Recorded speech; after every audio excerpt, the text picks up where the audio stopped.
Hello everyone, welcome back to the daily current affair series of triple A bright academy. आज इस series को हम continue करेंगे 2 से लेकर 4 जुलाई तक के करंट अफेयर्स के साथ।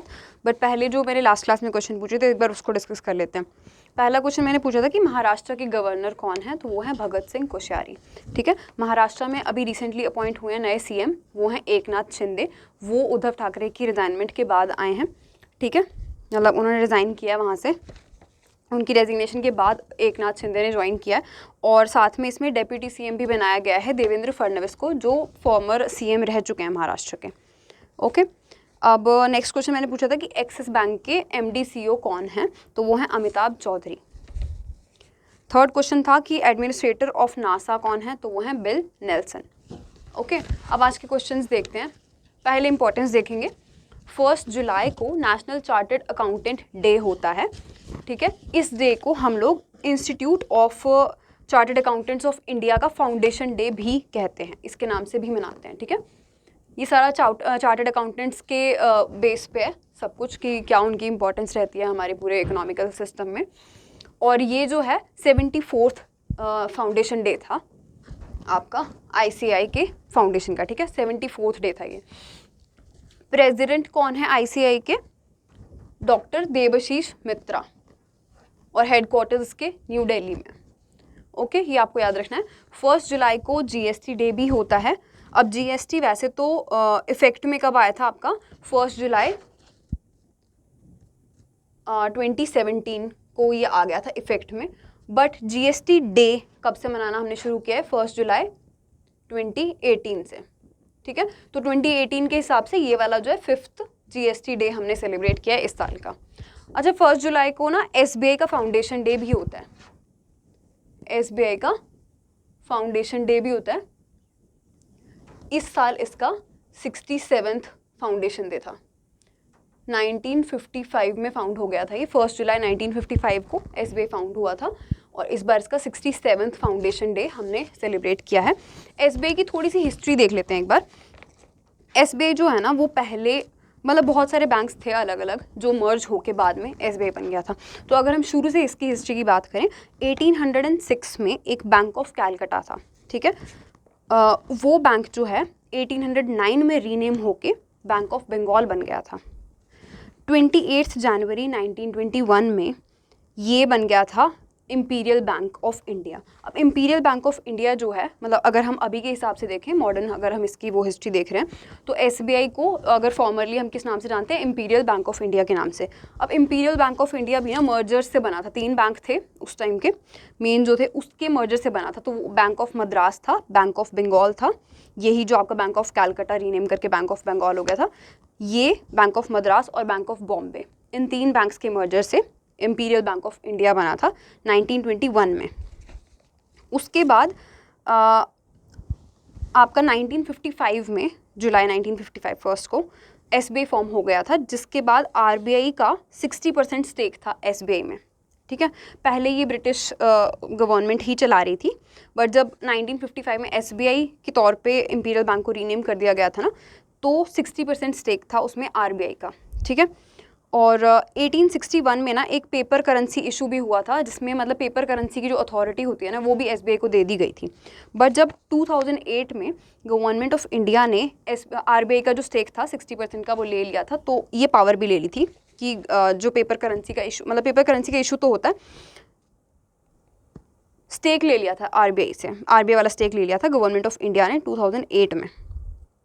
ठीक है, अब एसबीआई में ना अगर शुरू से अभी तक हम देखें तो नियरली 20 बैंक्स जो हैं मर्ज हुए हैं, बट उन सारे 20 का हमसे नहीं पूछेंगे। अभी जो 2016 में लेटेस्ट मर्जर हुआ था वो एक बार देख लेते हैं, जो हमने सबने पढ़ा भी होगा। State bank of Bikaner and Jaipur, state bank of Hyderabad, state bank of Mysore, state bank of Patiala और स्टेट बैंक ऑफ ट्रेवेनकोर, ये जो स्टेट बैंक की ब्रांचेस थी ये इसमें मर्ज हो गई थी। और साथ में भारतीय महिला बैंक जो है ये भी मर्ज हो गया था एसबीआई में। ठीक है, अगर हम बात करें एसबीआई के चेयरमैन की, तो दिनेश कुमार खरा हमने बहुत बार पढ़ा है, ये इसके चेयरमैन हैं अभी। और 2013 में अरुंधति भट्टाचार्य जो हैं फर्स्ट वुमेन चेयरमैन बनी थी एसबीआई की। ठीक है, तो ये इसकी कुछ डिटेल्स थी। अब हम आगे कंटिन्यू करते हैं। पहला क्वेश्चन देखते हैं अपना आज का। Name the vice chairman of NITI Aayog who have released a report titled take home ration good practices across the states और यूटीज़। एक इनिशिएटिव है टेक होम राशन का, जो good practices across the state UTs, ये इसका पूरा नाम है। ये रिपोर्ट एक रिलीज़ हुई है, नीति आयोग के चेयरमैन ने इसको रिलीज़ किया। तो हमसे पूछा कि कौन है नीति आयोग के चेयरमैन, तो ये भी हमने बहुत बार डिस्कस किया है, सुमन के बेरी हैं नीति आयोग के चेयरमैन, वाइस चेयरमैन। चेयरमैन तो मोदी हैं, वाइस चेयरमैन जो है सुमन के बेरी हैं, ठीक है। अब नीति आयोग और UNFP जो है आपका, UN वर्ल्ड फूड प्रोग्राम है, उन्होंने मिलके ये जो इनिशिएटिव है, ये रिपोर्ट है, इसको वो किया है, बनाया है, रिलीज़ किया है। इस रिपोर्ट को रिलीज़ यहाँ से अगर देखें तो सुमन के बेरी ने किया है। इसमें क्या होगा कि इसमें ना सारी की सारी गुड और इनोवेटिव प्रैक्टिसेस जितनी भी किसी स्टेट या यूटी ने ली होंगी ना राशन की डिस्ट्रीब्यूशन के लिए, उसको एक्नॉलेज किया जाएगा, ठीक है, उसको देखा जाएगा।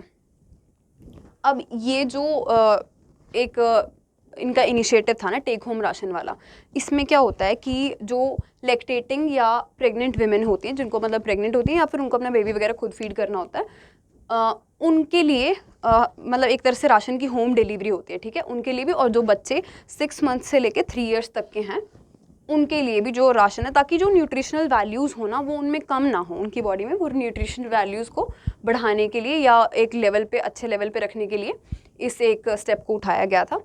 अब इसके साथ साथ ना गवर्नमेंट ऑफ इंडिया ने एक और इनिशिएटिव जो पोषण के नाम से हमने पढ़ा भी था, वो भी लॉन्च किया था, उसकी भी थोड़ी डिटेल्स देखते हैं। The government of India launch national nutrition mission भी कहते हैं इसको, जो आपका पोषण है उसको नेशनल न्यूट्रिशन मिशन भी कहते हैं। और पोषण के हिसाब से अगर हम देखें तो उसकी फुल फॉर्म आपको याद रखनी है, prime minister's overarching scheme for holistic nourishment और न्यूट्रिशन, ये है। तो मतलब इसका मेन पर्पज़ ही हुआ है कि न्यूट्रिशनल वैल्यूज़ जो हैं वो एक ह्यूमन बीइंग की बॉडी में प्रॉपर बनी रहे, वो इसका मेन पर्पज़ था। और अंडर न्यूट्रिशन जो है उसको हर साल के हिसाब से 2% कम किया जा सके, ये इस स्कीम का टारगेट है, ठीक है। पोषण स्कीम का टारगेट है कि 2% जो अंडर न्यूट्रिशन है लोगों में वो कम हो सके हर साल, ओके। नेक्स्ट क्वेश्चन हमारे पास है, who has launched project Surya to train women salt pan worker as solar technicians. महिला सॉल्ट पैन वर्कर्स को सोलर टेक्नीशियन के रूप में प्रशिक्षित करने के लिए प्रोजेक्ट सूर्या किसने लॉन्च किया है? तो इसमें रीन्यू पावर लिमिटेड भी है, UNEP भी है और self employed women's association of India, या जिसको सेवा कहते हैं, वो भी है।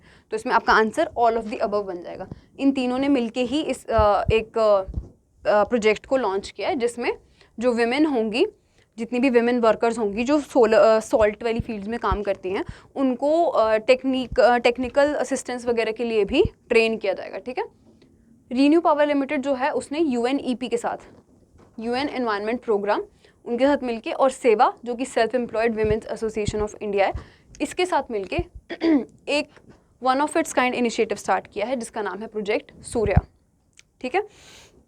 इस प्रोजेक्ट के अंडर विमेन जो सॉल्ट पैन वर्कर्स हैं अभी वहाँ पर, उनको जो मतलब ऑब्वियसली देखो वहाँ पर वो काम कर तो रही हैं, अभी भी एक्सट्रीम कंडीशंस हैं। रन ऑफ कच्छ जो आपका गुजरात में है, वहाँ पे ऑलरेडी जो वेदर कंडीशंस वगैरह रहती हैं वो बहुत एक्सट्रीम रहती हैं, बहुत गर्मी है, तो वहाँ पे काम तो कर ही नहीं है। उनको थोड़ा और बेनिफिट मिल सके, वहाँ पर जो वो काम कर रही हैं उससे ज़्यादा वो अर्न कर सकें, उसके लिए उनको सोलर पैनल और सोलर पंप के टेक्नीशियंस वाली भी जो काम होगा वो सिखाया जाएगा इस एक प्रोजेक्ट के अंडर, ठीक है।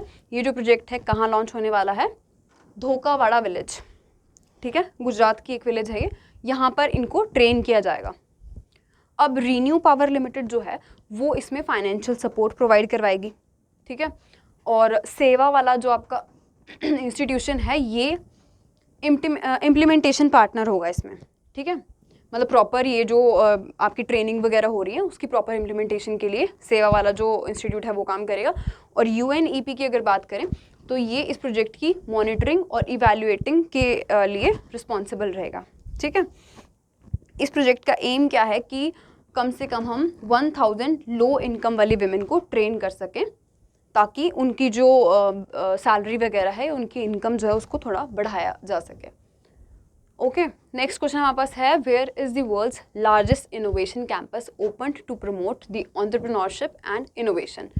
काफ़ी इंपॉर्टेंट क्वेश्चन है ये। दुनिया का सबसे बड़ा आपका इनोवेशन कैंपस स्टार्ट हुआ है, ओपन हुआ है ताकि एंटरप्रेन्योरशिप को या फिर इनोवेशन को प्रमोट किया जा सके। तो कहाँ पर हुआ है ये आपसे पूछा है। ये लॉन्च हुआ है आपका तेलंगाना में, ठीक है, तेलंगाना हैदराबाद में ये लॉन्च हुआ है।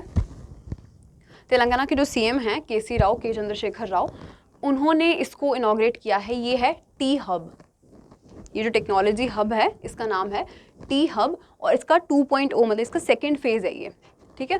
पहले ये 2015 में लॉन्च हो गया था, अब इसका सेकेंड फेज़ इन्होंने लॉन्च किया है टी हब 2.0। ये दुनिया का लार्जेस्ट इनोवेशन कैंपस बन गया है हैदराबाद में, हैदराबाद में ये इस्टेब्लिश हुआ है, ठीक है। और 2015 में ये जो टी हब का फर्स्ट फेज़ जो लॉन्च हुआ था, इसका मेन पर्पज़ ये था कि एंटरप्रेन्योरशिप को और इनोवेशन को प्रमोट किया जा सके।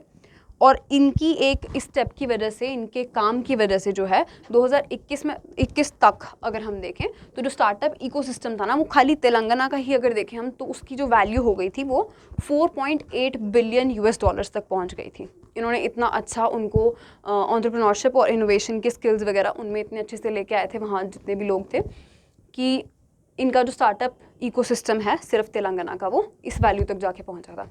अब ये जो फैसिलिटी है ये सपोर्ट करेगी नियरली 2000 स्टार्टअप्स को, जो नए यंग जनरेशन होगी, जो नए नए स्टार्टअप्स इस्टेब्लिश करना चाहते हैं, उनको एक रूफ के अंडर ही नियरली 2000 स्टार्टअप्स को फ़ायदा होगा।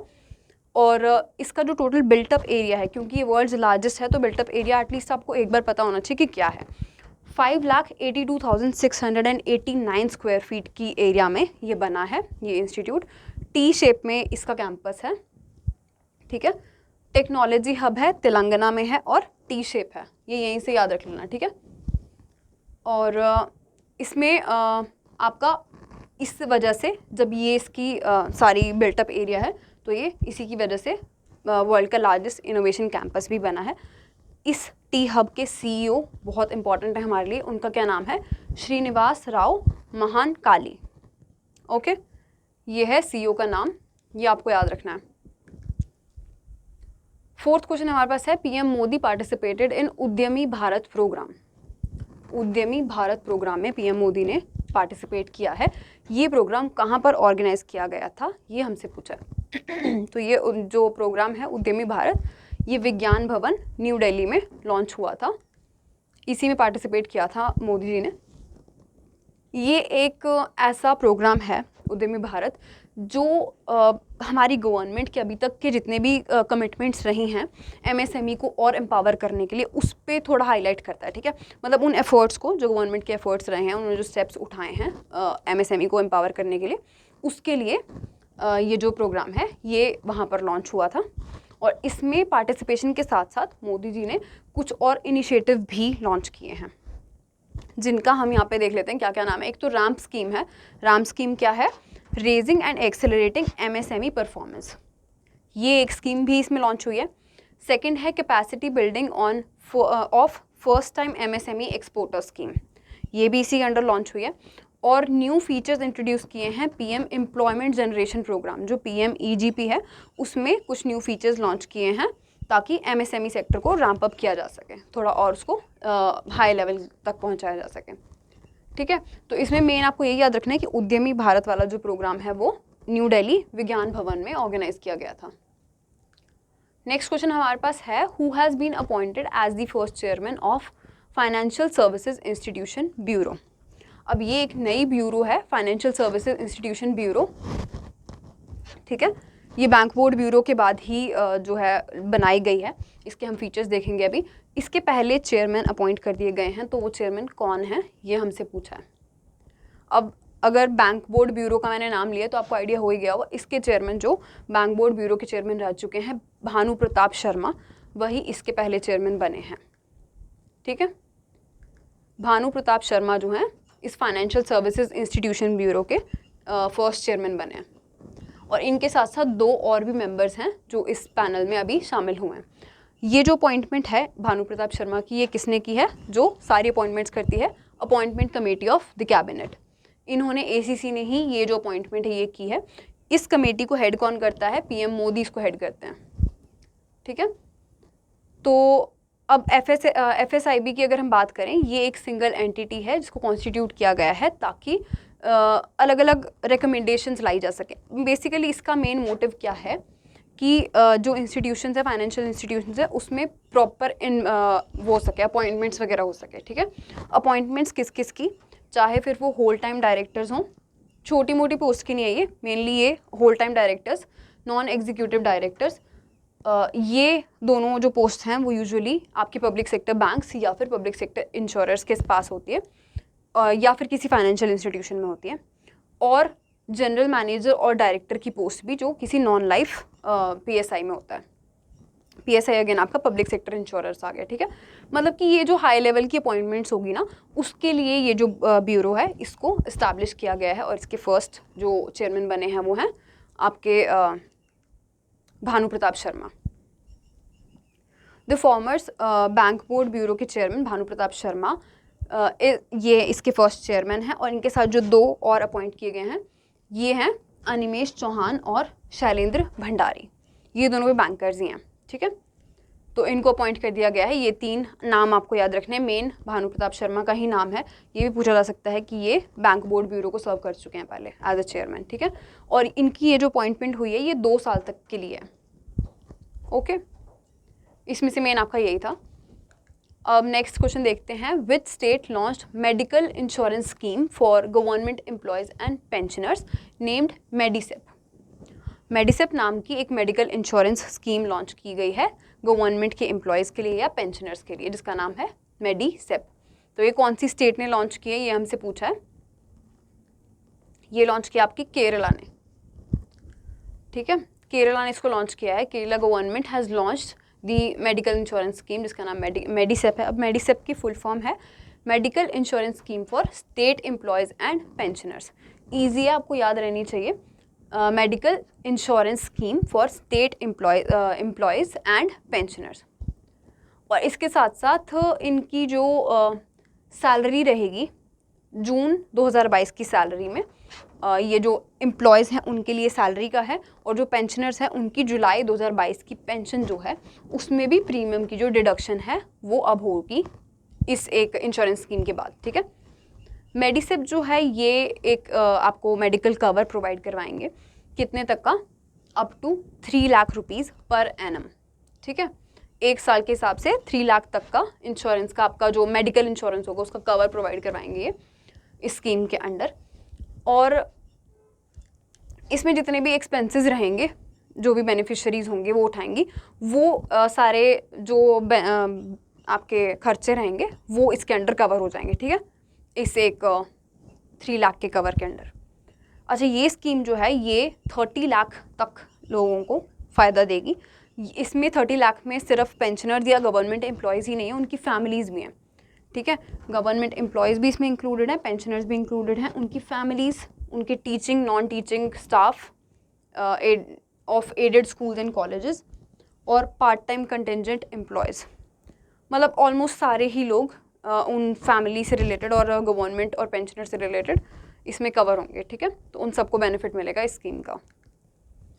7th क्वेश्चन आज का है, according to QS best student cities ranking 2023 which city is the best city for students globally. अब QS एक आपके इंडेक्स वगैरह लाने वाली एक कंपनी है, ठीक है। इन्होंने बेस्ट स्टूडेंट सिटीज़ रैंकिंग निकाली है 2023 के लिए। तो इसमें हमसे पूछा गया है कि ग्लोबली अगर देखा जाए तो बेस्ट सिटी फॉर स्टूडेंट्स कौन सी सिटी बनी है, तो वो बनी है लंदन, ठीक है। लंदन बनी है पहली सिटी, सेकंड पे है म्यूनिक, और आई थिंक ये भी सेकंड पे है। म्यूनिक और सियोल सेकंड जो पोजीशन है उसको शेयर कर रहे हैं। थर्ड पोजीशन पे कोई नहीं है इसमें। फोर्थ पोजीशन पे है ज़ूरिक, ठीक है। अब डिटेल्स देख लेते हैं इसकी थोड़ी सी। According to QS best student cities ranking 2023, London जो UK में आता है वो टॉप किया इस लिस्ट को। उसके बाद Seoul south Korea second number पे है, और म्यूनिक ये दोनों सेकंड नंबर पे है, ठीक है।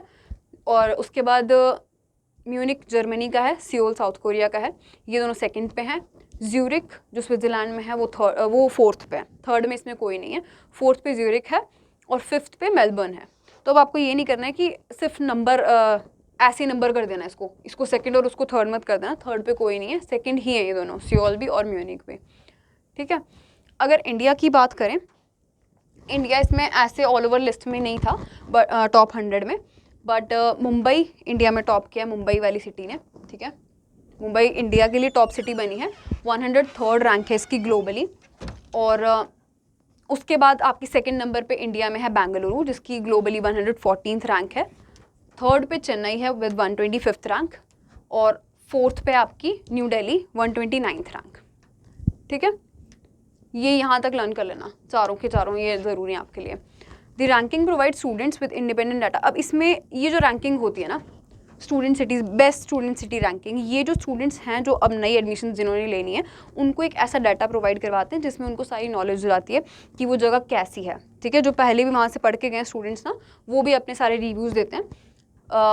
यूनिवर्सिटीज़ की अफोर्डेबिलिटी या फिर क्वालिटी ऑफ लाइफ वहाँ पे कैसी है किसी सिटी में पढ़ने के लिए अगर जाना है तो, या स्टैंडर्ड ऑफ यूनिवर्सिटी कैसा है, या जो वहाँ पे पुराने स्टूडेंट्स थे उनसे बेसिक वहाँ की एनवायरनमेंट के रिव्यूज़ वगैरह, वो सब इस रिपोर्ट के थ्रू पता लगते हैं स्टूडेंट्स को जिन्होंने आगे जाना है वहाँ पे स्टडी करने के लिए किसी भी जगह पे। तो उसमें लंदन ने किया है टॉप ग्लोबली, और इंडिया में टॉप किया है मुंबई ने। अब पॉइंटर्स देख लेते हैं आज के। Government of India decided to retain same interest rates on small saving schemes. अब स्मॉल सेविंग स्कीम्स जो होती हैं वो होती हैं जैसे पीपीएफ हो गया आपका, पब्लिक प्रोविडेंट फंड, या फिर नेशनल सेविंग सर्टिफिकेट वगैरह हो गया, ये होती हैं स्मॉल सेविंग स्कीम्स। इस पे गवर्नमेंट ऑफ इंडिया ने सेकंड क्वार्टर के लिए भी जो इंटरेस्ट रेट्स थे वो सेम रखे हैं, ठीक है। सेकंड क्वार्टर कौन सा होता है? जुलाई और सितंबर वाला। 1 जुलाई 2022 से लेके सितंबर 30 2022 तक के क्वार्टर के लिए सेम रखे हैं इंटरेस्ट रेट्स। नेक्स्ट पॉइंट हमारे पास है कि पिंटरेस्ट के को फाउंडर भी थे ये और सीईओ भी थे, बेन सिल्बरमैन। इन्होंने रिज़ाइन कर दिया, इन्होंने अपनी पोस्ट छोड़ दी है सीईओ की। तो अब इनको ओवरटेक कौन करने वाले हैं? Bill ready. बिल रेडी जो गूगल के एग्जीक्यूटिव भी रह चुके हैं, ये इनको ये नए सीईओ बनने वाले हैं पिंटरेस्ट के। और जो सिल्बरमैन हैं ये एग्जीक्यूटिव चेयरमैन बनने वाले हैं पिंटरेस्ट के। ये पोस्ट इन्होंने अभी ही इंट्रोड्यूस की है और अब ये इस पोस्ट को मतलब इस पोस्ट पे ये होने वाले हैं executive chairman of Pinterest. Next हमारे पास पॉइंट है कि एचपी के जो सीएम हैं हिमाचल प्रदेश के, जयराम ठाकुर, उन्होंने एक नई स्कीम लॉन्च की है, नारी को नमन। नारी को नमन स्कीम इन्होंने लॉन्च की है, जिसमें 50% तक की जो कंसेशन है वो मिलेगी एचआरटीसी की बसेस में विमेन के लिए, ठीक है। पर ये जो है with in the state boundaries होगी, ठीक है। अगर स्टेट के अंदर अंदर आप ट्रैवल कर रहे हो कहीं एचआरटीसी की बसेस में बीइंग अ वुमेन, तो आपको 50% की कंसेशन मिलेगी। The government of HP will also sanction 25 new posts for female drivers. अब 25 नई फीमेल ड्राइवर्स के लिए भी पोस्ट लाने वाली है HP की सरकार, जो किसके अंडर होगी? Ride with pride government taxi के लिए। ये एक टैक्सी सर्विस है जिसमें फीमेल पैसेंजर्स या फिर सीनियर सिटीजन्स को सुविधा मिलेगी, ठीक है। तो उसके लिए भी नई 25 पोस्ट आने वाली हैं ताकि फीमेल जो भी ड्राइवर्स होंगी वो इसके लिए अप्लाई कर सकती हैं। नेक्स्ट पॉइंट है एसबीआई कार्ड ने पार्टनर कर लिया है आदित्य बिरला फाइनेंस के साथ ताकि वो एक Aditya Birla SBI card launch कर सकें। ओके, इसमें सिर्फ आपको कंपनीज के नाम याद रखने, एसबीआई कार्ड और आदित्य बिरला फाइनेंस। नेक्स्ट है अगेन जीडीपी रेट हमारा कट हुआ है, क्रिस्टल ने कट कर दिया है इंडिया के जीडीपी ग्रोथ रेट को, 7.3 कर दिया है। अब पहले 7.8 था ना फाइनेंशियल ईयर 2023 का, अब उसको घटा के 7.3 कर दिया है। Okay, reason being Russia Ukraine की वॉर और रिसेशन वगैरह वो सब। नेक्स्ट पॉइंट है फॉर्मर इंडियन टीम के कोच जो थे रवि शास्त्री, उनको ब्रांड एम्बेसडर बना दिया गया है फैन कोड का। फैन कोड एक ई कॉमर्स के लिए मार्केट प्लेस है, ठीक है। तो उसका एम्बेसडर बना दिया गया है ब्रांड एम्बेसडर रवि शास्त्री को। नेक्स्ट भी एम्बेसडर का ही है, pokerbazi.com के एम्बेसडर बना दिया गया है शाहिद कपूर को, ठीक है, ताकि इंडिया में पोकर को थोड़ी और इम्पोर्टेंस मिल सके। नेक्स्ट पॉइंट है लियोनार्डो डेल विशियो, ये एक बिलियनर थे, रेबैन के ओनर थे, इनकी डेथ हो गई है, ठीक है। इसमें मेन यही आएगा कि अगर नाम पूछ लिया गया तो ये पूछेंगे कि ये कौन थे, तो ये एक इंडस्ट्रियलिस्ट, एक बिलियनर थे, रेबैन इनकी कंपनी थी, उसको ओन करते थे ये। नेक्स्ट पॉइंट हमारे पास है Sandeep Kumar Gupta, director for finance of Indian Oil Corporation, has been selected as the chairman and MD of GAIL, ठीक है। गेल के नए चेयरमैन एंड एमडी बना दिया गया है संदीप कुमार गुप्ता को, और इन्होंने रिप्लेस किसको किया है? मनोज जैन को। बस ये और वो याद रखना, संदीप कुमार गुप्ता रिप्लेस कर चुके हैं मनोज जैन को as the CMD of Gayle.